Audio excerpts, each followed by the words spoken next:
I'm very pleased I'm here. We are absolutely very much looking forward to talking about your life in pictures, but let's go back a little bit before the pictures. I don't think I knew or chose to be an actor until I was in college. I went to Kenyon College. They built a beautiful new theater at the college at Kenyon, and I never even filled out the application. My good friend Allison Mackey filled out my application, ended up going to the neighborhood playhouse and then studying and then not working for a very long time because I'm so impossibly tall, and I was cast as 40-year-old women when I was 10. You were cast fairly early on in film. I think it was 38 when things started to happen for me, and my friend Stanley Tucci wrote a movie called Big Night, and he asked me to play that part. Tough times. Well, times are always tough for somebody. I'm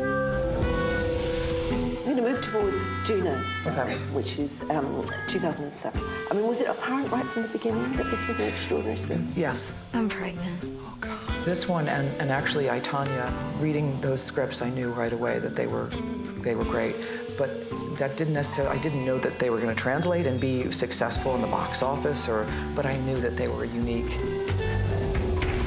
As we come forward to I, Tonya. I used to be a figure skater back in Dayton before I had the dream of being an actor.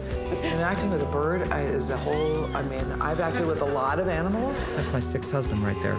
I've never worked with a bird before, and I want to look like we've been together for a long time. So I thought, well, I'm just not going to look at it ever, no matter what he does. And that bird, it was like he said, oh yeah? Okay. Watch this. And just like poking in my ear. And I really think he kind of fueled my performance a little bit, though, because he made me really angry. It was like, Stop that.